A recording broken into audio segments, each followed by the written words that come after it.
Bienvenidos a otro programa de conversaciones académicas. Para mí es un gusto hoy tener uno de los más importantes, diría yo, investigadores de Latinoamérica y Hispanoamérica. Bienvenido, profesor Roberto Hernández Sampieri. ¿Cómo ha estado? Mucho gusto, pues muy contento de estar aquí contigo, James Andrés, aquí en este gran espacio académico. Y un saludo a todos los amigos, hermanos de Colombia, que es un país que quiero mucho, es mi segundo país, diría yo, porque he tenido la oportunidad de estar muchas veces, de conocer esa maravillosa pues, patria que tienen ustedes. Y para mí es un gusto, y en general para cualquier otro amigo latinoamericano. Para mí también es un gusto. Yo quisiera conocer México, no lo he conocido todavía, pero ya tengo varios amigos profesores en México, incluido usted. Muchísimas gracias, profesor.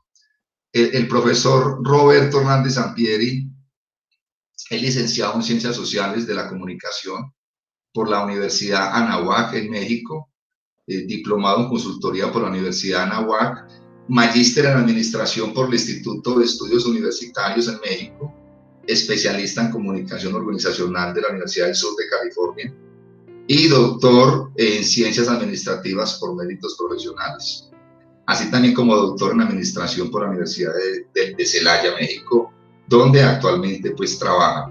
Ha recibido más o menos 8 doctoris honoris causa por su indudable trabajo de investigación.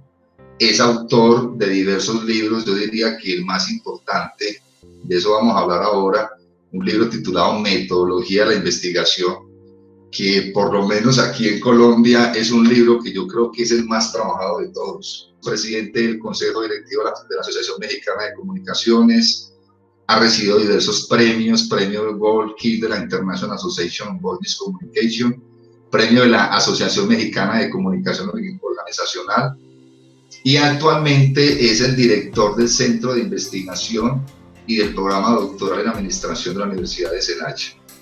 Yo le voy a decir algo, profesor Roberto, porque vamos a conversar un buen rato, pero yo hace años conozco su libro, casi todos los profesores amigos míos trabajan ese libro. Es un libro que yo creo que ya va a una 7ª edición, Metodología de la Investigación, un libro voluminoso, muy bien hecho, y no estoy equivocado al decir que es de los libros más importantes que se han escrito sobre investigación. Entonces, para mí, repito, es un gusto tenerlo acá. Yo quisiera empezar con una pregunta que diría que es más un campo personal. Profesor Roberto, ¿usted cómo empezó en esto cuando estaba muy joven? ¿En el colegio quién lo influyó? Es decir, ¿cuáles fueron sus influencias desde que estaba en la escuela, en el colegio? Cuéntenos brevemente acá, profesor Roberto. Gracias, James. Pues yo empecé por influencia de mi padre, desde antes incluso de ingresar al bachillerato. Mi padre, el doctor Roberto Hernández Galicia, que afortunadamente todavía vive, tiene 91 años. Él es epidemiólogo, bueno, médico, epidemiólogo, es experto en salud pública, y él, pues, desde que yo era niño, lo vi hacer investigación, además de su trabajo clínico, pero pues la fascinación por la investigación, por la historia, la lectura, me empezó a influir. Es mi padre realmente quien me interesó por la investigación, y después, ya en el pregrado, la licenciatura en Ciencias de la Comunicación, tuve un magnífico profesor de investigación que me le pegué, el doctor Oscar Kozlowski, mexicano, que me nombró su adjunto, siendo yo todavía estudiante de pregrado, para las materias de investigación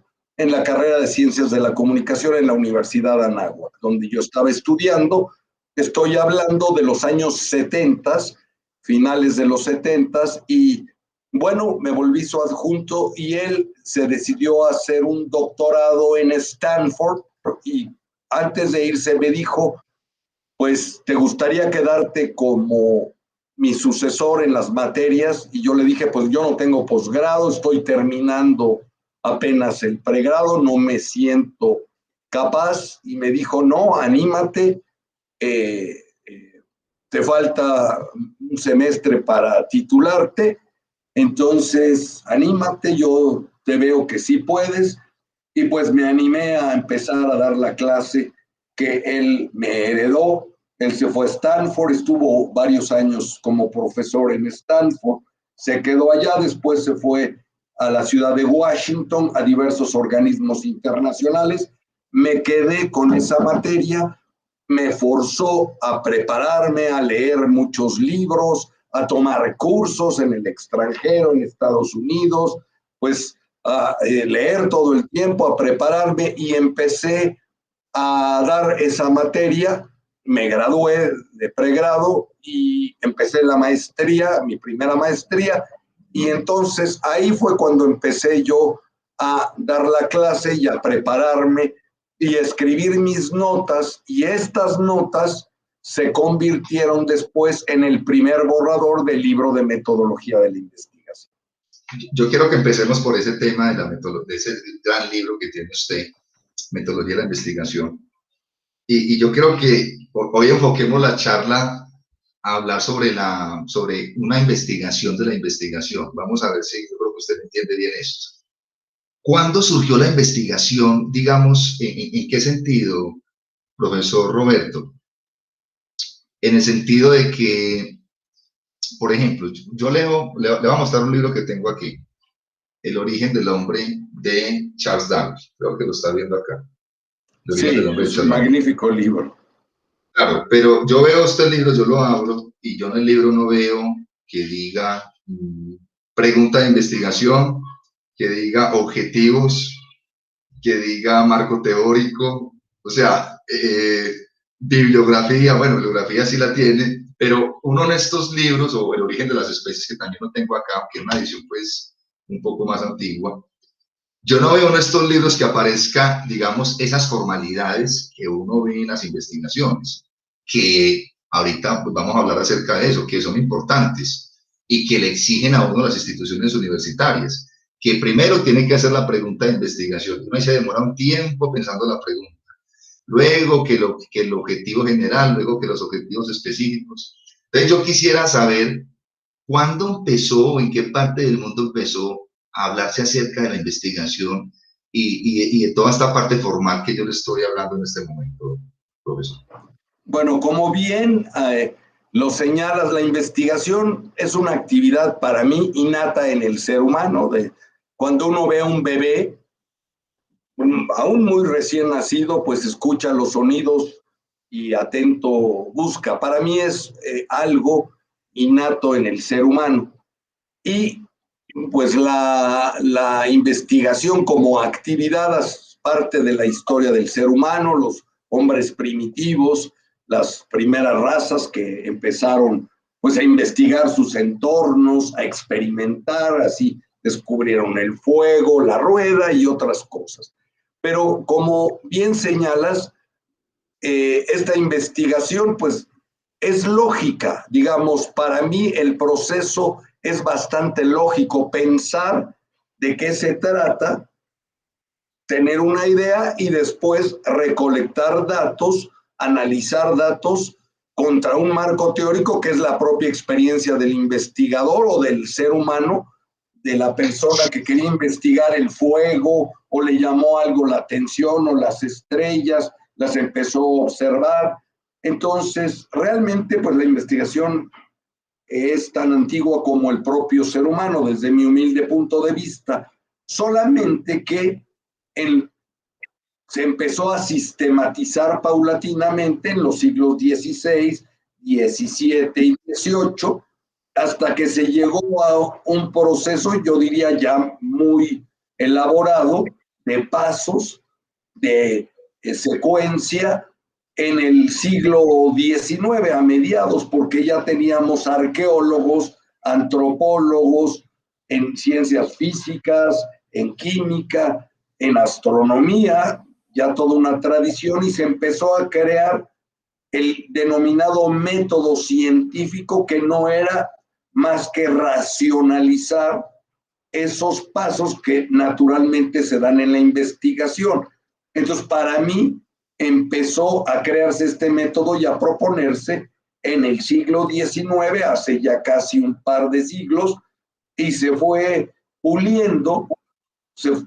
La experimentación pues lleva muchos años, pero se sistematizó en un proceso porque las academias, las organizaciones científicas en todo el mundo, pues fueron regulando esta actividad para que tuviera más orden y se pudieran unificar los criterios, y esto pues llevó todo el siglo XIX, y creo que ya para principios del siglo XX había el famoso método científico con una serie de pasos, pero en ese entonces el método científico se equiparó a lo que hoy denominamos proceso cuantitativo, pero fueron surgiendo otras formas de investigación. Yo le hice el comentario, la pregunta fue porque, a ver, estamos conversando y la idea es que uno aprende a medida que va conversando.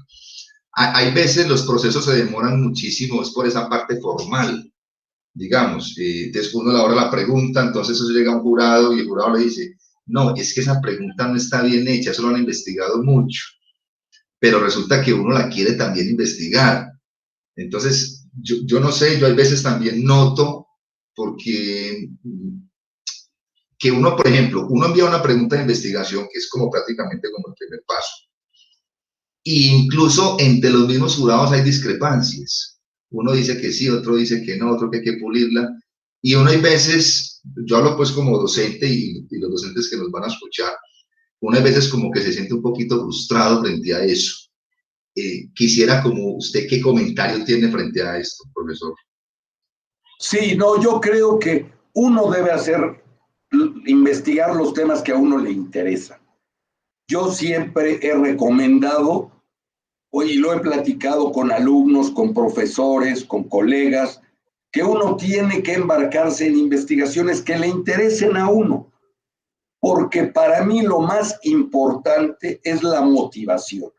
En muchas actividades de la vida y la investigación, si uno no está motivado, si uno no está a gusto, contento con el tema, esa investigación no va a salir bien, no va a salir bien o muy forzado. Entonces yo sí creo que es parte de la libertad del propio investigador el decidir qué temas y bajo qué enfoques aborda, porque pues finalmente el ser humano está ahí para ser feliz, y la investigación tiene que ser una herramienta de la felicidad para el que la hace y de felicidad para los resultados y las consecuencias, productos, desarrollos derivados de esa investigación. Finalmente, ¿qué sentido tiene algo si no nos lleva a la felicidad, a disfrutar? Y para mí la investigación debe disfrutarse.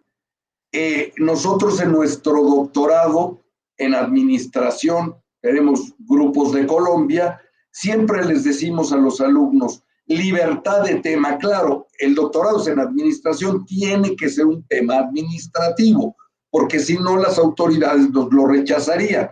Pero dentro de la administración, afortunadamente, hay desde administración educativa, hay quienes hacen estudios de modelos educativos, de administración de modelos educativos, hay quien hace cuestiones financieras, de la bolsa, para las empresas, hay quien estudia problemáticas de la micro, pequeña, mediana empresa, hay quien estudia cuestiones de mercadotecnia, en fin.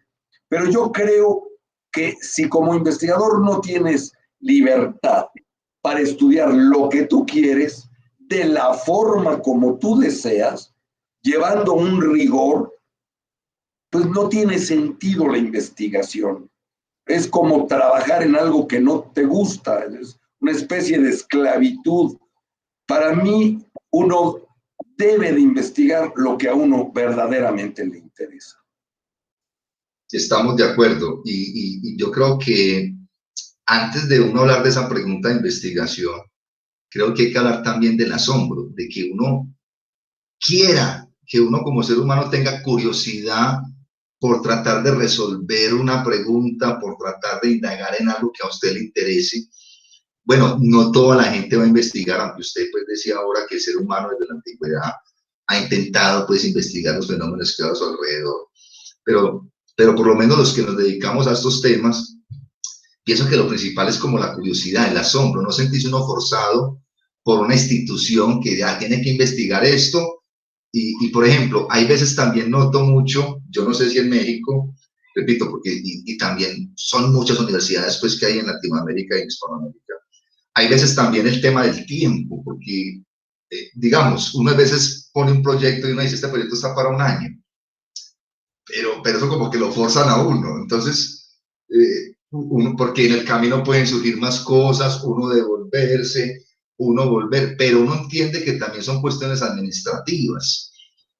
¿Cuál es su comentario frente a esto que estoy diciendo, profesor Roberto? Bueno, digamos, en el pregrado pues se tiene que entregar una tesis o una investigación en un tiempo. Yo también creo que la investigación pues debe tener ciertos límites de tiempo, pues primero porque no hay recursos infinitos para, pero sí creo que debe haber flexibilidad. Para mí la investigación debe tener flexibilidad metodológica y también de tiempos.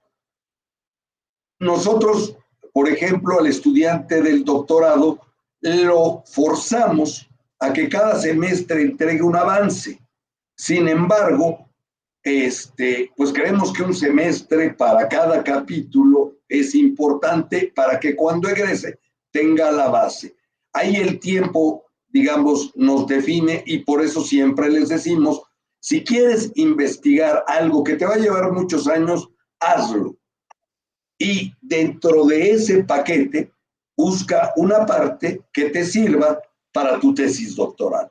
Pero si tú quieres dedicarte la vida a estudiar el liderazgo, que aunque haya sido muy estudiado, pues si tú es tu interés, pues estudia eso, trabaja sobre eso, no importa que te lleve muchos años o toda una vida.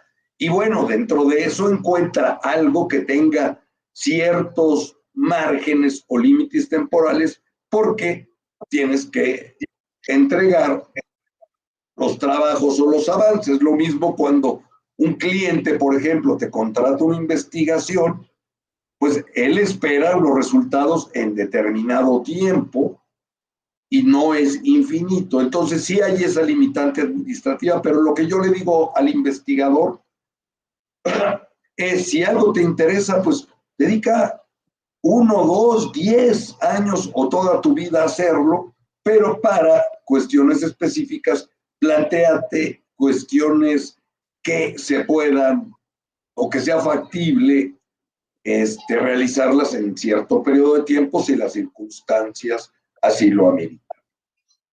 Le entendí muy bien lo que dijo y voy a hacer acá como el comentario. Bueno, Darwin vivió en otra época, pues otro contexto distinto. Él no estaba pues tan afiliado a una universidad y él se demoró 20 años, pues mientras que pensaba, mientras que luego estuvo 5 años aquí en este continente, luego volvió a Inglaterra, ya pensó, repensó las ideas y más o menos a los 20 años publicó el libro.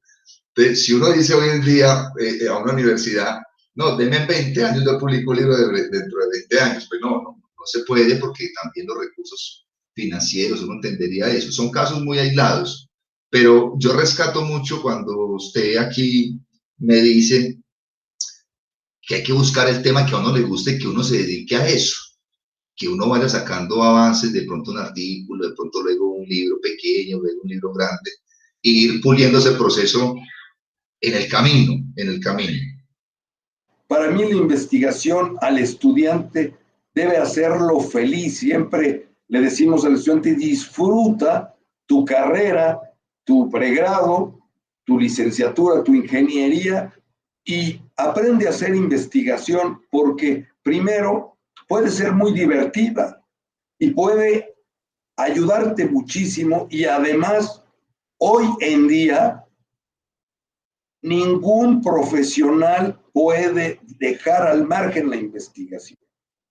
Para todo necesitas investigación.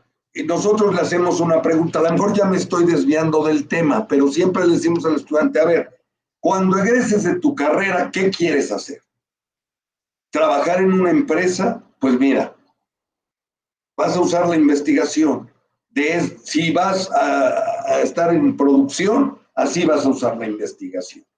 Con algunos ejemplos. Si vas a estar en mercadotecnia, si vas a estar en recursos humanos, en tu desarrollo profesional vas a usar la investigación en el día a día.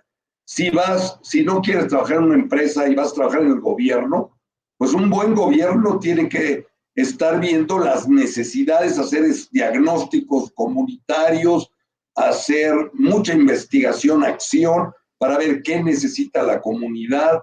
Un buen alcalde es aquel que gobierna por investigación, analizando bien las obras que se requieren, las que necesita la comunidad, evaluando el servicio que se da a la comunidad, los servicios públicos, etcétera.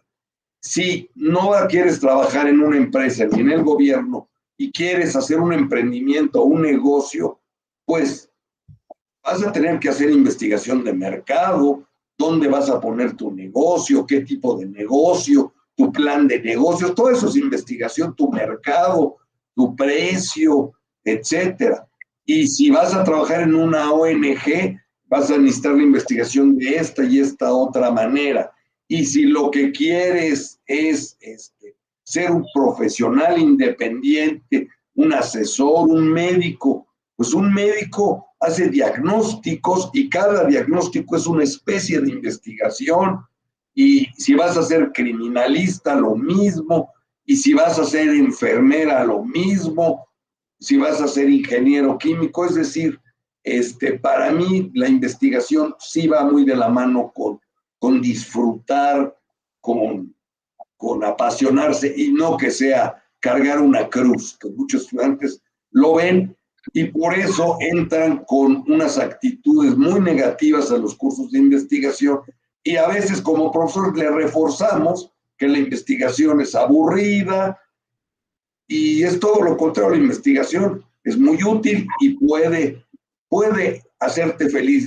Yo sí he visto que los jóvenes que hacen investigación sobre temas que les gustan con sus compañeros son muy felices y trabajan en grupo y tienen experiencias maravillosas y se maravillan y se asombran.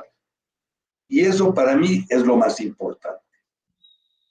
Como estamos conversando y no hay necesidad, no se preocupe si nos devolvemos, que estamos conversando. Esto es lo bonito de la conversación. Estamos tomando un café virtual. Claro que sí. Mira, profesor Roberto Sampieri, yo tengo en este momento, voy a poner un ejemplo que digamos que nos pueda servir como guía. Mi trabajo de investigación se llama Problemas Ambientales, Soluciones Holísticas y Tentativas. Ese es el tema, digámoslo así. Problemas ambientales, soluciones holísticas y tentativas. Fue aceptado. Yo tengo la pregunta de investigación que tiene que ver con cuáles serían esas soluciones holísticas y tentativas. Sin embargo, muchos en el mundo han tratado de resolver esa misma pregunta. Entonces, cuando uno escucha decirle a alguien, no, es que esa pregunta, repito, a mí me la aceptaron, pero yo he escuchado decir, no, es que esa pregunta no se puede porque ya ha sido planteada. Entonces, pero, ¿qué pasa? Pero es que puede que la misma pregunta haya sido planteada, pero usted le va a dar una respuesta que puede que sea distinta. Entonces, quisiera como conocer su perspectiva frente a esto. Quise poner el ejemplo y hasta podemos seguir con el ejemplo como para entender eso. Entonces, sí se podría la misma pregunta, así la haya hecho otro en el planeta Tierra, la misma pregunta, porque uno le va a dar un enfoque distinto. Yo pienso que sí, que definitivamente, aunque haya habido muchos estudios al respecto, creo que vale la pena porque nadie la ha hecho como tú, con tu perspectiva individual. Entonces yo sí creo que se valga hacerlo. ¿Por qué? Primero, porque para ti va a ser una experiencia de aprendizaje. Vamos a tener un investigador más. Segundo, aunque la pregunta se haya respondido, seguramente vas a aportar algo diferente o una perspectiva nueva. Yo sí creo que los alumnos o los profesores o cualquier investigador como tú, que eres un investigador, puedan trabajar en algo, aunque ya se haya respondido de muchas veces. Yo no creo que sea perder el tiempo. Yo creo que algo aportarás y si llegas a lo mismo, bueno, pues ya viviste una experiencia de investigación que te sirvió a ti y a todo el proceso. Entonces, para mí no está de más. Y además cambian los contextos. Si tú vas a estudiar a lo mejor eso y después aterrizas esa problemática en una comunidad específica, en Colombia, por ejemplo, en Pasto, en la región de Pasto, pues va a ser diferente, aunque se hayan hecho miles de estudios, incluso en Colombia es diferente el medio ambiente en Bogotá, que en Barranquilla, que en Manizales, vas a aportar algo a tu región. Entonces, para mí sí es válido y yo no rechazo ningún trabajo. Nosotros tenemos en el doctorado y en otras materias muchos trabajos de MIPYMES y ya está muy contestado las causas por las que las MIPYMES fracasan en todo el mundo. Sin embargo, de repente llegan nuevos estudios que, bueno, lo aplican a una zona específica y a veces se encuentran cuestiones muy concretas de MIPYMES de esa zona y eso ayuda. Entonces, para mí no es una pérdida de tiempo. Yo sí valoro como si fuera la primera investigación que se hizo al respecto. Pero No, sé que muchos no estarán de acuerdo. yo le hice la pregunta, aunque yo llevo muy poquito investigando, realmente por temas ya administrativos, de universidades, yo relativamente llevo muy poquito, estoy aprendiendo, pero pienso que nunca es tarde, pues nunca es tarde para aprender. No, yo creo que llevas años de investigador. El periodismo es investigación. No, bueno, aunque yo no soy periodista, profe. Bueno, pero haces periodismo, aquí estás haciendo periodismo. Y además seguramente hiciste investigación, tal vez no formal, pero la investigación la hacemos siempre. Seguramente investigaste, mira, yo siempre pongo, en el libro está ese ejemplo, cuando te atrae una persona, pues la investigas. La realidad es que investigas. Hoy se investiga hasta, te metes a su Facebook, el joven, cuando le atrae otro ser humano, lo investiga. No tan sistemáticamente, pero la investigación la hacemos en muchas actividades. Así es que no, yo creo que tú llevas bastante tiempo investigando. Muchas gracias, profesor. Sí, yo pienso, bueno, le voy a dar la razón, no con ese formalismo como lo exigen las instituciones, pero sí, no, yo soy profesor y digamos que tengo este programa poco a poco, porque estamos hablando de investigación, siento que he mejorado un poquito, pues eso es lo que me dicen los profesores, pero de eso se trata, de ir puliendo poco a poco a medida que uno va aprendiendo. Profesor Roberto, yo le hice la pregunta, por ejemplo, las personas que hacen doctorado, una persona va a hacer un doctorado, yo he notado, porque yo no he llegado a ese nivel de doctorado todavía, yo estoy solamente en magíster por el momento, pero he notado los que están haciendo doctorado, que hay, digamos, que se quedan mucho en el tema de la pregunta, que tiene que ser una pregunta que nadie la haya hecho. Y yo digo, pero ¿cómo es? Que tiene que ser novedosa. Y digo, pero es que eso es lo difícil, uno cómo hace una pregunta que nadie la haya hecho y que sea novedosa. O sea, ¿cuál es su posición frente a eso, profesor Roberto? No, yo creo que en una tesis doctoral que digamos sería el nivel de investigación a nivel de estudios pues más alto, yo creo que sí, se vale estudiar algo que aunque ya haya sido estudiado, porque imagínate qué difícil empezar con algo que nadie haya estudiado. Yo, la mayoría de las tesis doctorales que conozco aquí y en las mejores universidades del mundo, a veces son novedosas, pero no siempre. A veces ven un aspecto que otras no habían visto. El ser novedoso no quiere decir que inventemos la rueda, sino que veamos cómo esa rueda funciona en terreno lodoso, en la montaña, en la playa, por decirlo de alguna manera. Entonces, yo creo que las tesis doctorales, nosotros decimos que lo que las diferencia es la teorización, es decir, generar teoría, probar teoría. Una tesis doctoral requiere eso, pero en cuanto al tema, puede ser un tema muy tratado y encontrarle una arista diferente. Si no, imagínate que cada doctor tuviera que empezar de cero, es muy complicado. Inclusive nosotros, hay veces que un alumno empieza con una investigación y otros alumnos de generaciones posteriores continúan con esa investigación. Te voy a poner un ejemplo específico. Un estudiante de doctorado analizó por qué la Bolsa de Valores de México no crecía en cuanto a emisoras. Y empezó a estudiar los factores y llegó a una serie de conclusiones. Otro alumno tomó ese trabajo de Colombia y lo hizo en Bogotá y encontró algunas cuestiones similares y otras distintas.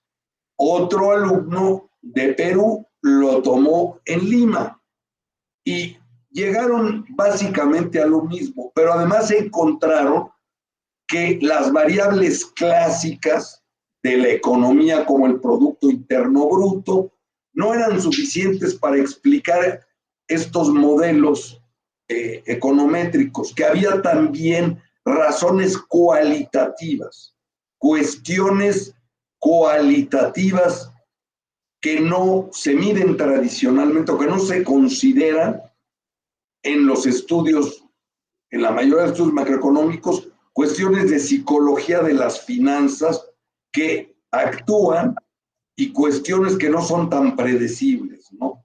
Entonces, si alguien llegara con quiero volverlo a estudiar en México, aparentemente pues va a repetir el estudio, pero podría decir qué pasó con la pandemia, cómo afectó a la Bolsa de Valores mexicana la pandemia. Ya está innovando. O si lo hace dentro de 5 años, después de la pandemia y que pasaron unos años, cómo cambió el fenómeno. Entonces, sí se le puede encontrar novedades sin que sea algo radicalmente profundo, porque a veces le exigimos al estudiante demasiadas cuestiones y les ponemos tantas camisas de fuerza que terminan o que impiden que haga razonamientos. Y finalmente, en una tesis doctoral y una tesis o una investigación te debe servir no solo para llegar a resultados, sino también para irte creando a ti como investigador experticia ante nuevas situaciones. Y la investigación es algo que nunca terminas de aprender.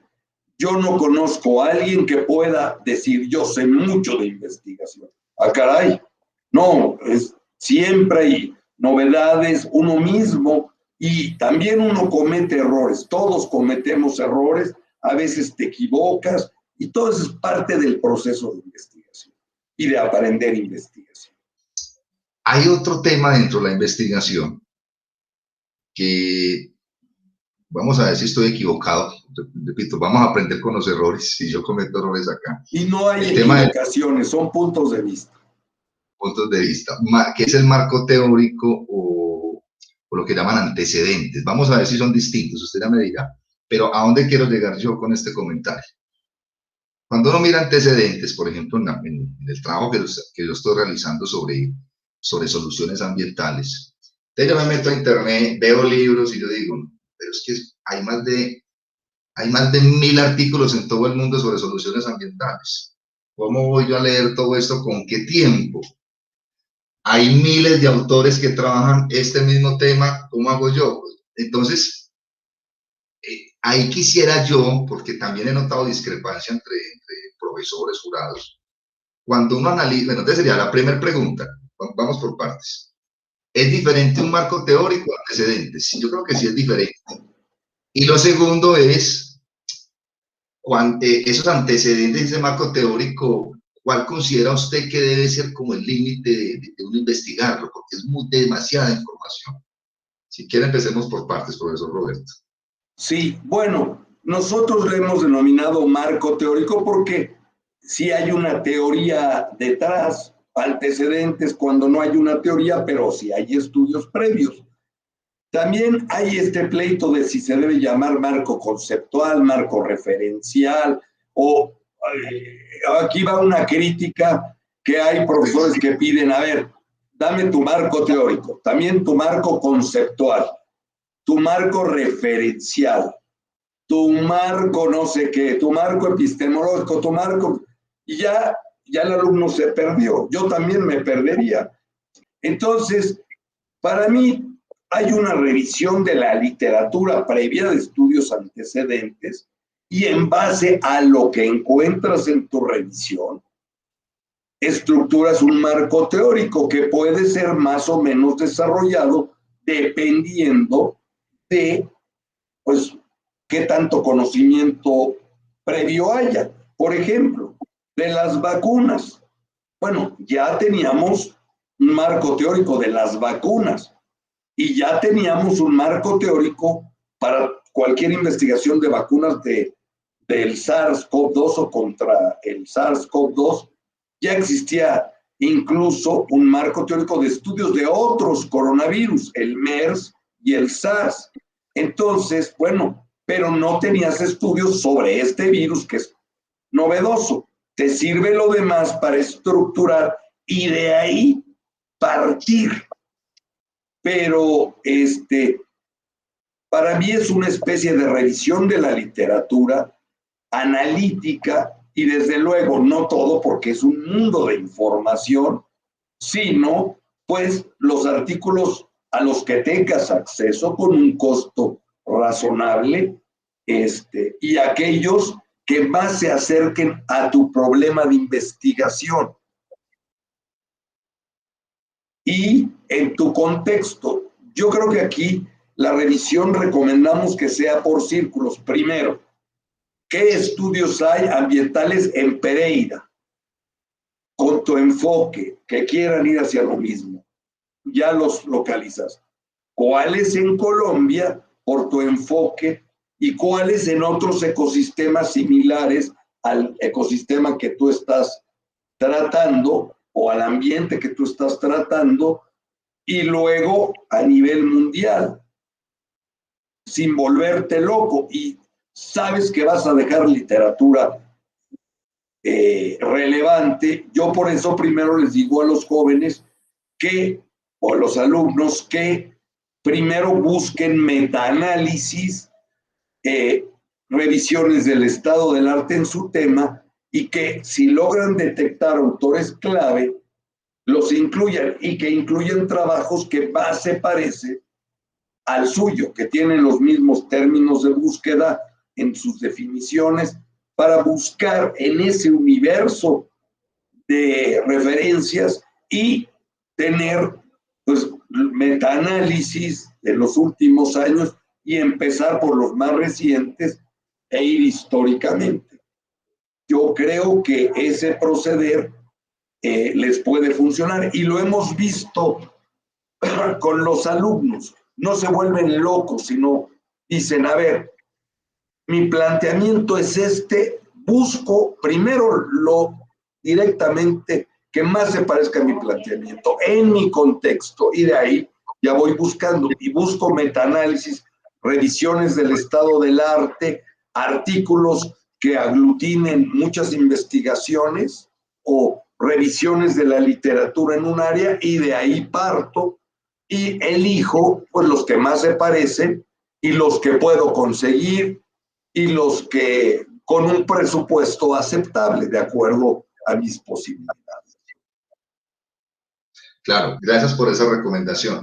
Claro, es que en mi caso personal, que de pronto puede servir para otros también, porque el programa se trata de que también aprendan los que vean el programa, es que hay veces, es mucha, yo le pongo un ejemplo, en lo que estoy investigando, que siento que he avanzado muy poco, muy poco.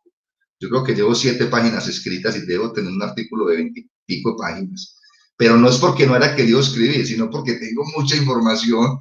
Entonces son 300 artículos que tengo, que he descargado, no he podido leérmelos todos, páginas. Entonces tengo que hacer depurar lo más interesante, lo más importante, porque entonces no tendría tiempo ni siquiera de la publicación. Yo creo que es más o menos como lo que usted nos está queriendo decir acá, profesor Roberto. Sí, hay que tener criterios, entre más se parezca a lo que tú quieres hacer, que te sirvan de marco de referencia y de ahí partir. Bueno, yo quiero hacer una crítica que yo he notado en algunas revistas nacionales e internacionales. He notado lo siguiente. Yo no sé cómo estará en México, pero por ejemplo aquí en Colombia hay una clasificación de revistas. Entonces, revista tipo C es como la más bajita, luego está la tipo B, que es la que le sigue, luego está la tipo A1 y luego está la tipo A2. Digamos que es la clasificación genérica. La A2 es la más alta en clasificación, digamos. Pero cuando uno revisa la manera en que hay que publicar un artículo ahí, algunas dicen mínimo 50 referencias, mínimo 50. Entonces, mínimo 50, no, pero es que tengo 20, un ejemplo. O sea, ¿a qué voy yo? Como que hay mucha, no sé llamar esto burocracia, porque yo puedo tener un artículo con 20 referencias y muy buen artículo. Pues es lo que yo pienso. Entonces hay veces el investigador, el que publica, le toca entonces ponerse a meter más libros en las referencias, citar más dentro del texto para poder llegar a las 50 citas que le pide el artículo A2. Entonces, repito, yo no voy a cambiar eso en Colombia porque yo soy un profesor catedrático, pero no sé primero, no sé cómo es la situación en las revistas en México, no sé si está esta misma clasificación. ¿Y usted qué piensa de lo que estoy diciendo, profesor Roberto? Sí, con humildad. Lo primero que quiero decir es que lo digo con toda humildad. Yo nunca he entendido esos números mágicos, yo les llamo mágicos porque no sé de dónde salen. Que 50 referencias, que mínimo 100. ¿Por qué no 51 y por qué no 49? Yo me pregunto. También una época que decían que los marcos teóricos de las tesis de licenciatura, de pregrado, debían tener 100 páginas. En algunos otros lados que la tesis debía tener tantas páginas. Y yo siempre preguntaba, ¿por qué 150, 200? Y nunca me saben responder, ¿por qué 50? Yo ahorita podríamos descargar a los mejores artículos sobre el SARS-CoV-2 y va a haber muchos que no tienen 50 referencias,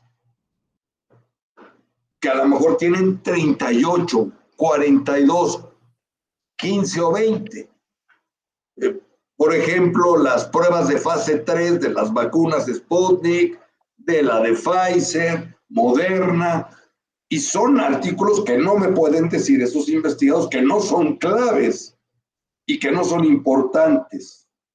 Son claves y más ahorita en este momento. Y hay otros artículos, los primeros artículos que salieron sobre el desciframiento del genoma del SARS-CoV-2, que fueron fundamentales, no tienen 50 referencias. Ya los hubiéramos desechado. El artículo del desciframiento del genoma del SARS-CoV-2. Yo nunca he entendido esas cifras, de por qué 50. Y luego te vas a otra universidad y 70. Nosotros no decimos nunca cifras. Por ahí en nuestro libro de metodología decimos que se recomienda empezar por los 5 últimos años. Y hay quien lo tomó que debían ser 5 años y nada más 5 años. Ya quiero esperar a la nueva edición para decir, no, lean bien, se recomienda los últimos 5 años para empezar, y si ya encontraste lo que querías, hasta ahí. Entonces, esos números de cuánto debe tener una tesis, yo no estoy de acuerdo con esos números, porque son muy relativos, depende del campo, depende del fenómeno que estás tratando. Yo una vez dirigí una tesis doctoral de un área que no es la mía, que era sobre la clonación genética de una especie de vaca, para no poner su nombre científico, de una vaca en Panamá, de una vaca suiza. Y era importantísimo porque al clonar estas vacas en Panamá, la empresa lechera iba a poder dar mejor precio de la leche, pero necesitaban ver, experimentar si podían clonar esta especie de vaca suiza. No sé si me explique. Lo lograron y la tesis tiene 50 páginas. No la tengo aquí a la mano, pero 50 y la bibliografía. Y no tenía 50 citas. Y para mí fue clave. Y también ha habido otras tesis, pues eso es muy relativo. Yo no me gusta poner mínimos ni máximos. También el alumno dice, un protocolo de investigación, ¿cuántas páginas debe tener? Pues tendrá las necesarias para que te explayes, le quede claro al revisor y contenga todos los elementos metodológicos para que se entienda y se acabó. A lo mejor son 15, a lo mejor son 20, a lo mejor son 12, ¿no? Que después de eso te voy a hablar de un software que acabamos de desarrollar para hacer proyectos de investigación. No, yo me siento muy contento con ese comentario que usted me acabó de hacer. De hecho, le voy a comentar algo, porque en este momento, pues, no lo hago porque me tardaría muchísimo, pero hace poco leí un artículo sobre el tema que estoy, pues, empezando a investigar, sobre los problemas de medio ambiente en el mundo. Y yo luego le envié el artículo a un amigo mío. Y mira este artículo que acaba de leer. Un artículo, primero, entendible, o sea, muy conciso, muy entendible. Fue escrito como entre 7 profesores. Me puse a investigar los profesores. ¿Quiénes eran los profesores? No, este es de la Universidad de Australia, este es de la Universidad de California. O sea, 7 profesores muy importantes. ¿Cuántas páginas del artículo? 7 páginas. Lo que pasa es que lo condensaron, van al punto. Es decir, el primer problema ambiental que consideramos es este. Y ponen, hay muchas cifras, pero un artículo sorprendentemente bueno y publicado en una revista internacional. De hecho, yo he visto artículos, por ejemplo, en esta revista, creo que están entre las mejores del mundo, que es la revista Science, la otra es Nature, ¿cierto? Si uno mira, son artículos cortos, muy condensados, pero ese artículo de 7 páginas, de 9 páginas, son años de investigación, son años. Claro. De hecho, era para terminar, profesor Roberto, y darle la palabra. Hace poco vi el artículo de Einstein, que, repito, no lo entiendo porque no es mi campo, pero ya el artículo, uno de los artículos que publicó Einstein, que lo llevó al premio Nobel, cuando 5 páginas, uno de los artículos que escribió, pero una complejidad impresionante. Ahora sí, doctor, ¿qué piensa lo que estoy diciendo? ¿Quiere complementar? No, yo también creo que hay una tendencia a la brevedad, es decir, a decir lo que se tiene que decir, a reportar los resultados y a no llenar de páginas y páginas. Yo recuerdo la tendencia, y no quiero hablar de países, pero la tendencia de las tesis doctorales a que eran muy voluminosas. Yo no sé de dónde sacaban que una tesis doctoral tiene que tener muchas páginas. Yo llegué a ver tesis de 500 y 600, y yo recuerdo en algunas universidades que entregaban las tesis y decían, no, son muy pocas páginas, esto no es una tesis doctoral. Y yo decía, por el número de páginas y Bueno, pues es que si tú estás haciendo una investigación de medio ambiente y empiezas con la historia de la investigación ambiental desde los primeros y tratas, pues haces una enciclopedia. Y no se trata de eso. Yo creo que hay esa tendencia a la brevedad.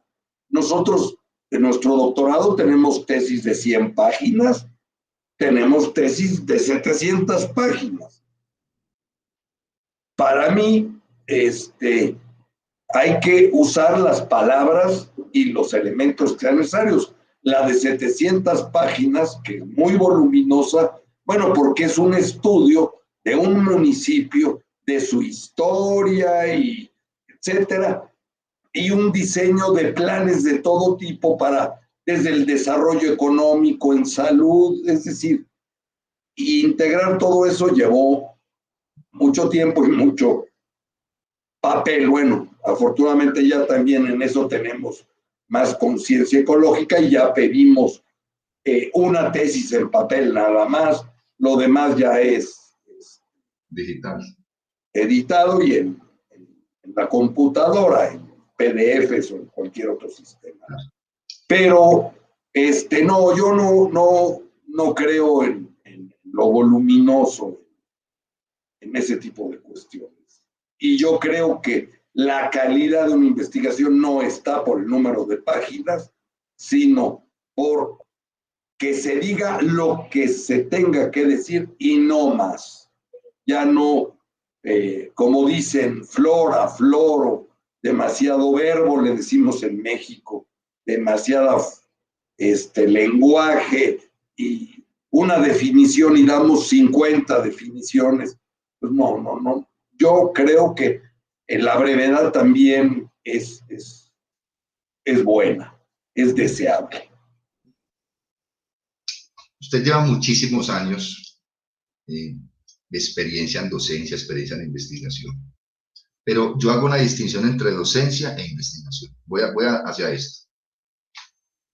En mi experiencia, pues, que no es tan larga como la suya, pero hay profesores, y de hecho yo también caí ahí alguna vez, que durante algún tiempo nos gusta mucho la enseñanza. Es decir, ¿usted qué está haciendo? No, estoy enseñando, estoy preparando las clases. Estoy contento dando las clases. ¿Qué clases está dando? Bueno, historia de las ideas políticas, geopolítica, estoy preparando las clases, pero estoy dedicado a la enseñanza, digamos casi 100%, pero no estoy dedicado a la investigación. Pero hay otros profesores que les gusta más la investigación y no tanto la enseñanza. Es decir, que tienen, que digamos que la enseñanza la tienen como un segundo plano. No, es que yo no estoy dando en este momento clases, no estoy dando ni conferencias, estoy dedicado a escribir un libro o un artículo y voy a tener 2 años libre para escribir. Entonces, ¿yo qué pienso? Repito, podemos pensar distinto, profesor Roberto. Al que le gusta enseñar, que le gusta enseñar, al que le gusta investigar, que le gusta investigar. No sé, ¿cuál es su posición? ¿O usted piensa que todos deben investigar los profesores? ¿Cuál es su posición? No. Yo creo que el ser profesor y enseñar es una cosa, el ser investigador es otra cosa. Ahora, que cada profesor elija lo que quiere hacer. Si el investigador nada más le interesa investigar y no enseñar, dejarlo en eso, porque lo vamos a forzar a algo que no le es cómodo, que no va a funcionar. Yo creo que respetar, y al profesor que quiere enseñar, pues no obligarlo a trabajar proyectos de investigación. Sin embargo, el profesor que enseña tiene que estar investigando, porque tiene que estar, si está dando historia de las ideas políticas, tiene que estar actualizándose si hay nuevos libros que analicen ideas políticas del pasado con un nuevo enfoque. Para mí, el profesor sí tiene que investigar, no desarrollar proyectos formales e institucionales de investigación, pero sí está investigando. Y nosotros, digamos, nuestra concepción de la investigación científica, pues tiene ciertos requisitos. Pero nosotros lo que decimos es que el estudiante, el alumno, tiene que estar investigando permanentemente, porque en la vida va a tener que estar investigando permanentemente, no que siempre esté en proyectos de investigación formales, pero volvemos a lo que te decía hace rato. Si yo soy ingeniero eléctrico y voy a la industria automotriz y voy al área de producción, todos los días se investiga el número de errores, eficiencia, productividad, se está midiendo, se está analizando la distribución normal, lo que llaman Seis Sigma, lo que sea, pues eso es una forma de investigación. No se llevará un protocolo, pero es investigación. Lo mismo estar analizando cómo van las ventas, comparando los factores que inciden. Si va un joven va a trabajar en el área de ventas, pues va a estar investigando. Por eso es importante que adquiera esas herramientas de investigación, aunque no haga proyectos formales, institucionales de investigación. Estoy tocando temas acá muy puntuales, un poco, porque me gusta tocar esos temas con personas que conocen. En los últimos años, yo he notado, y no lo he notado, lo han notado muchísimo, se ha notado esto, uno puede averiguar esto, que, por ejemplo, antes habían doctorados de 5 años. Aquí hay doctorados de 5 años en Colombia que tienen sus materias, que tienen sus estándares que hay que publicar. Bueno, los requerimientos formales que piden. Repito, no sé si también en toda Latinoamérica, pues yo notaría que sí había que mirar, pero han empezado a pulular en los últimos años doctorados virtuales de 2 años, de 3 años, que no exigen mucho, porque se necesita que tenga el cartón. Entonces yo a veces pienso, entonces, ¿qué está pasando con la educación en Latinoamérica? ¿Será que es que la estamos antes devaluando, nos queremos graduar rápido? ¿Qué está pasando? No sé cuál es su perspectiva sobre esto que estoy diciendo acá, profesor Roberto. ¿Ha desmejorado la calidad? No sé. No, yo creo que los doctorados se han ido modificando en su esencia. Algunos se han vuelto muy comerciales. Me refiero a, digamos, a que el interés del doctorado es ganar, tener ganancias, ¿no? Lo ven como una industria, algunas instituciones educativas que se ven como un negocio. Y bueno, pues si así es, se baja la calidad porque se paga poco a los maestros, se busca estar bajando gastos, no se contrata bancos de referencias importantes, en fin, y siento que ahí algunos doctorados sí han bajado la calidad y los requisitos y todo. En cuanto al tiempo, sigue habiendo doctorados de 5 años y hay doctorados de 2 o 3 años. Yo creo que más que el tiempo es lo que se haga dentro del doctorado, porque yo puedo estar 5 años sin verdaderamente investigar, sino llevando materias y materias y materias, y realmente yo lo llamaría un doctorado enciclopédico que repiten muchas cosas, pero no aprenden a investigar. Para mí, la esencia del doctorado es que se adquieran competencias de investigación, experticia en investigación. Y si eso a alguien le puede tomar 3 años, o le puede tomar 5 años, o le puede tomar 7 años, ¿no? Depende de cada quien. Yo creo que más bien el doctorado no debemos de verlo en tiempo, sino en el aprendizaje. Y a veces también muy poco tiempo no es bueno porque no te da la posibilidad de aprender, ¿no? Yo le voy a hacer un comentario de un artículo que yo escribí hace mucho tiempo ya. Te me hizo acordar de algo. Y yo en el artículo digo más o menos lo siguiente. Yo no me imagino a Aristóteles con un doctorado en las ideas de Platón. Es decir, si uno mira a los antiguos pensadores que eran muy importantes, por citar científicos, Arquímedes, Aristóteles, Platón. No existía eso que maestría, que doctorado, y eran grandísimos, eran personas que han pasado a la historia. Hobbes, todas esas. Ese formalismo, ¿cuándo empezó, profesor Roberto? Ese formalismo que hay que tener doctorado, maestría, licenciatura, pero uno nota incluso que muchos grandes pensadores que han existido, pongo un ejemplo, Descartes, incluso iban en contra de la misma academia. Spinoza, pues les estoy solamente citando algunos.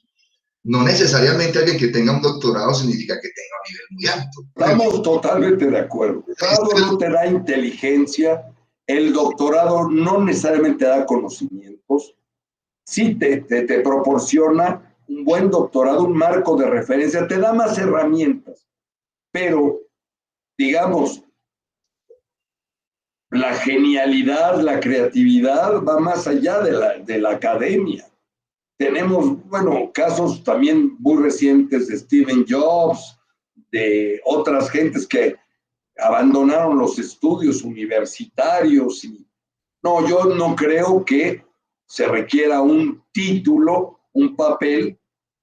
Yo también he conocido doctores que son muy vanidosos y no hacen investigación, ¿no? Y luego enseñan investigación y les piden cada cosa a los alumnos. Yo creo que el papel no te da ni la capacidad ni la inteligencia. Sí te da una de que fuiste lo suficientemente constante para comenzar un grado y terminarlo. Pero yo creo que no, incluso para ser investigador, no necesitas ser doctor. Hay doctores que no hacen investigación y hay no doctores que hacen mucha investigación. Entonces, claro, el doctorado pues reúne a gentes normalmente que les interesa la investigación y que quieren aprender, pero sin camisas de fuerza. Vuelvo a lo mismo. Si el doctorado te pone una camisa de fuerza, las camisas de fuerza van contra la innovación y la creatividad. No, gracias. Es mi humilde forma de pensar. Sí, profesor Roberto, creo que complementa lo que estoy diciendo. Incluso una persona puede, digamos, un ejemplo, que Darwin no tuviera doctorado en biología, Darwin, pero mire toda la influencia que ha tenido Darwin. O muchos pensadores que no han llegado a nivel de doctorado, pero son estudiados. Creo que hay un autor que se llama Giovanni Papini que habla de eso. Voy a enviárselo si lo encuentro. Es un texto que se llama La Revolución Universitaria. Entonces decía, muchos doctores actuales estudian personas que incluso ni siquiera fueron doctores y que antes fueron críticos de la misma academia, pero que son muy buenos y que han sido buenos en la historia. Profesor Roberto, no quisiera, porque ya estamos pues terminando y no quisiera agotarlo. Hemos hablado de muchas cosas acá. Para usted, ¿qué es la investigación y por qué es importante? Mire que empecé al final con la pregunta. Hemos hablado de eso, pero ¿por qué es importante la investigación? ¿Qué es la investigación? Bueno, para mí la investigación son procesos que implican recolectar y analizar datos para lograr conocimiento. Y la investigación científica es un conjunto de procesos sistemáticos, es decir, si hay un sistema que deben de seguir, empíricos con datos de la realidad y críticos. Es decir, la investigación no es infalible, es el principio de falibilidad, de demostrar y de que te puedes equivocar. Entonces, para mí es un conjunto de procesos sistemáticos, empíricos y críticos con el fin de generar conocimiento de diferentes tipos. Para mí es la finalidad última de la investigación, generar conocimiento. Ahora bien, ¿por qué es importante la investigación?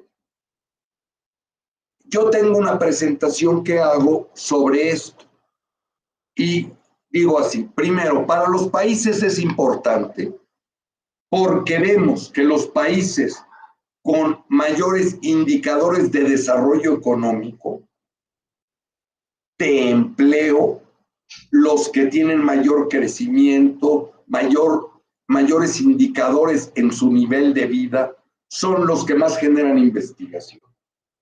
Los que más invierten en investigación y desarrollo son los países que más tienen estos indicadores. Hay una correlación entre desarrollo e inversión en investigación. Para los países es importante. Para las empresas también. Las empresas más exitosas en términos de utilidad y de innovación son las que más hacen investigación. La empresa que más ha invertido en investigación en los últimos años es Amazon.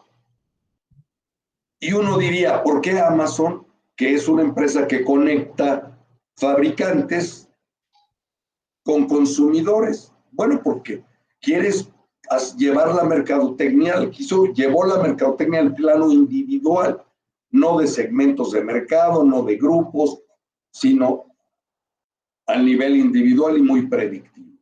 Entonces, también las empresas que más desarrollan y que más innovan. Si tú ves las vacunas, ¿quién las patentó y las está fabricando? Son los mismos países que encuentran mayor desarrollo. Estados Unidos, China. Luego vienen Japón, Alemania, Corea del Sur, etc. Pero las vacunas, qué raro, en Gran Bretaña, qué raro que las vacunas las están desarrollando los países que más invierten en investigación y desarrollo, pues no es raro. Entonces, para las empresas también es importante. Y para el individuo es importante para su desarrollo profesional. Y finalmente, la investigación es una herramienta para resolver los problemas. No la única, pero es la que nos permite conocer las causas de los problemas y encontrar sus soluciones. ¿Cómo vamos a resolver la pandemia? Mediante la herramienta de la investigación. ¿Cómo vamos a resolver el gran problemón que tenemos del cambio climático? Con decisiones producto de investigación. ¿Cómo vamos a resolver los enormes problemas de la pobreza? Investigando. Claro, la investigación es suficiente. Viene después el buen gobierno, las decisiones y el aspecto humano. Pero digamos, la investigación nos da los insumos para poder encontrar soluciones. Sin investigación, no me imagino desarrollando una vacuna sin investigación. No me imagino resolviendo la economía mundial que en 22 o en 23 volteemos, pues va a estar colapsada, está colapsada. ¿Cómo vamos a resolver eso? Con herramientas que nos dé la investigación. Por eso, para mí, la investigación es fundamental para conocer el entorno, los problemas, el universo, lo que nos rodea, a otros seres humanos y voltear al pasado. Y por eso es tan importante para nosotros la enseñanza de la investigación. Y a esto nos hemos dedicado.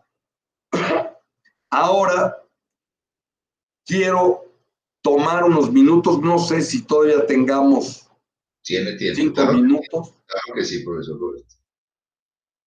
Creemos que la investigación la enseñanza de la investigación tiene varios componentes. Uno es el profesor.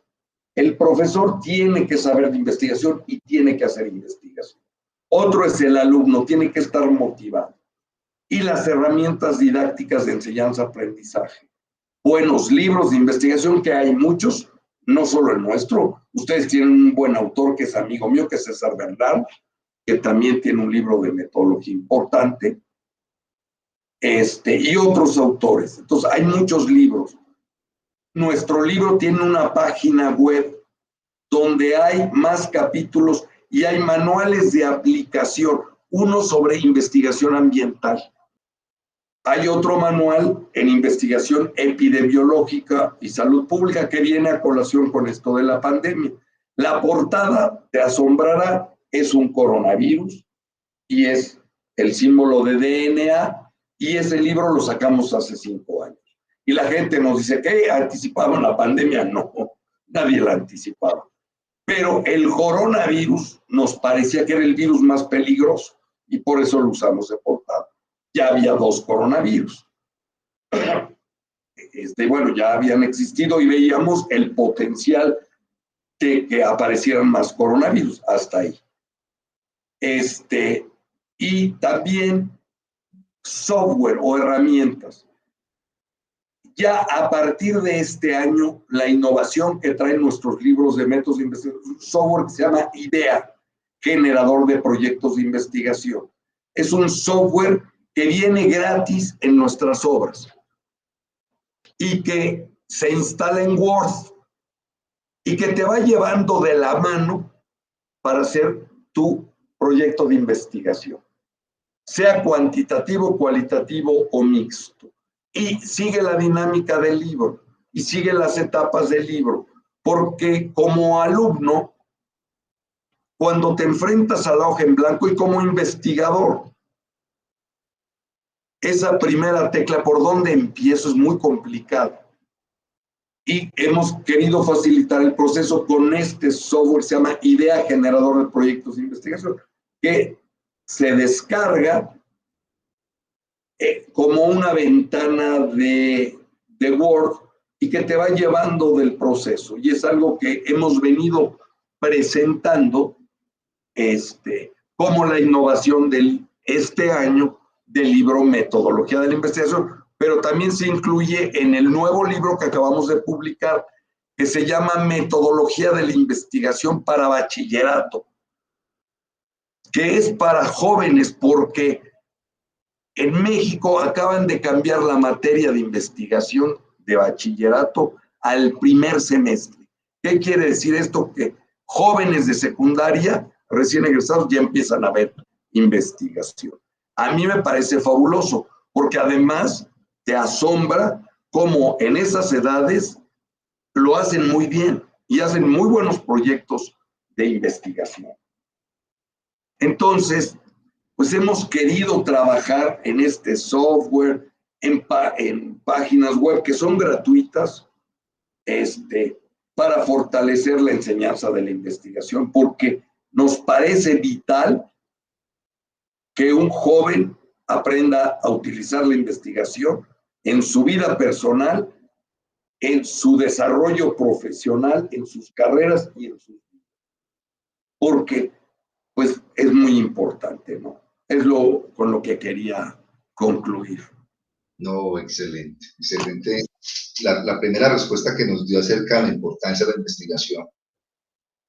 Claro, si queremos que un país avance, hay que invertir en ciencia y tecnología y en investigación. Yo hasta lo he dicho en clases. Los países más desarrollados investigan. A veces me da, pues, da un poco de pena decir, por lo menos caso de Colombia y otros países de Latinoamérica, ni siquiera tenemos un satélite en el espacio, una plataforma de lanzamiento. Tenemos que traer ingenieros de China que nos construyan acá un metro. Pues pongo este ejemplo. Puedo poner muchísimos más. ¿Por qué? Porque no estamos innovando acá dentro de nuestros mismos países como se debiera realmente de innovar. Entonces, sí es muy importante la investigación y creo que usted lo ha explicado muy bien.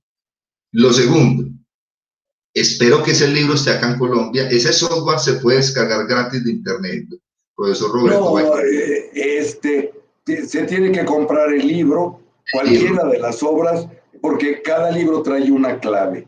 Es que ya salió, viene con nuestros, se agregó a los libros de este año, o sea, si es gratuito, no, pero viene en el libro. En los libros del año pasado, en nuestras obras, no venía. Ahora, a partir de 2021, ya viene como un obsequio, digámoslo así, al comprar el libro, viene con un paquete que McGraw-Hill le llama Connect, que es un sistema interesante que te da, además del libro, y el software y otro software que también se puede descargar para aprender estadística, que ese ya venía saliendo, que se llama Stats, pero digamos, ahora viene este nuevo software que no conocemos hasta ahorita, un software que te lleve de la mano, paso a paso, que además te autoevalúas, tiene su propia rúbrica, y que te va llevando, te va poniendo ejemplos de objetivos de investigación. Bueno, primero debes de elegir si tu proyecto va a ser cuantitativo, cualitativo o mixto. Si eliges cuantitativo, en planteamiento del problema, pues te va a pedir los objetivos, te va a recordar lo que son los objetivos, te va a poner ejemplos y tú ya vas tecleando y te va automáticamente colocando ya el resultado, ¿sí me explico? En Word. ¿Por qué Word? Porque es un procesador que todo el mundo conoce y porque tienes todas las herramientas que Microsoft dispuso para hacer cronogramas y además comentarios. Y como todo el mundo lo maneja, tú como alumno, tú como profesor,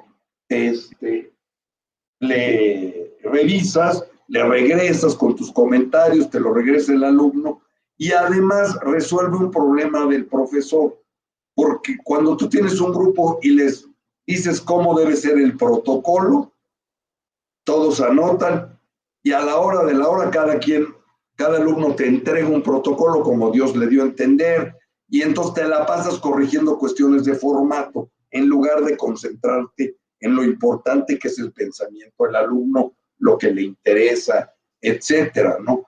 Y así se unifica. Y bueno, está al estilo de los estilos editoriales como APA Vancouver, los elementos que debe tener un protocolo. No, muy bien ese libro y ese software para que lo adquiramos acá, pues en Latinoamérica y en Colombia. Bueno, profesor Roberto, yo le voy a hacer una pregunta, una última pregunta, ella es personal también. ¿Usted cree que la vida tiene un sentido? Yo creo que la vida debe tener un sentido y debemos encontrarle ese sentido. Un libro que me logró influir mucho fue el libro de Viktor Frankl, El hombre en búsqueda de sentido. Creo que el ser humano tiene que buscarle sentido a la vida. Tenemos razones por las cuales vivir. Una razón es un ser supremo. Yo creo en un ser supremo. Otra razón que le da sentido de vida es la familia, nuestros amigos, las personas que queremos. Y otra es la sociedad misma, el contribuir con los demás, el sentirse bien dando a los demás. Y yo creo que sin ese sentido de vida, la vida, valga el pleonasmo, carece de sentido, carece de todo. Creo que todos debemos de siempre buscarle un sentido a nuestras vidas y no perderlo. Y saber que tenemos que vivir por los demás, con los demás, buscando la igualdad, la equidad, el desarrollo de la humanidad, poniendo todo nuestro pequeño grano a resolver los problemas ambientales, pensar global y actuar local, como dicen los expertos, como tú en ambiente, pensar global y actuar local. Y sí creo que el ser humano debe de tener un sentido de vida. A mí, Dios me da mucho sentido de vida, mi familia y los alumnos y la gente con la que convivo diariamente me dan sentido de vida y la pandemia no me ha quitado eso, al contrario, me lo ha reforzado. Yo le agradezco mucho, profesor Roberto Hernández Sampieri. Para mí fue un gusto haberlo tenido hasta acá en el programa, haberlo tenido aquí. ¿Usted ha estado alguna vez en Pereira? Yo estoy acá desde Pereira. ¿Conoce Pereira? ¿Qué partes de Colombia ha estado? No tengo el gusto y conozco muchas ciudades de Colombia porque trabajé para varias instituciones en Colombia, desde universidades para la Policía Nacional, en la época más complicada. Y quiero mucho a Colombia porque viví en Bogotá 2 o 3 años, en los años 80 ya. Tú estabas por nacer. Ya, digamos, y nosotros tenemos alumnos de nuestro doctorado en Colombia y trabajamos con instituciones, con varias universidades en Colombia, muy cercanamente. Mi universidad tiene grandes acuerdos y yo cuando voy a Colombia me siento en casa. Y además siempre he dicho que los colombianos y los mexicanos, en general los mexicanos y los latinoamericanos somos muy parecidos. Lo único que nos diferencia es el picante, que acá le ponemos a todo picante y ustedes no, pero en todo lo demás somos muy iguales. No, pues yo agradezco mucho tu invitación a este gran programa. Muchas gracias, James, y un abrazo a todos tus telescuchas. Un saludo y un abrazo y estoy para servirles. Hasta la próxima. Muchas gracias. Hasta la próxima, profesor. Muchísimas gracias.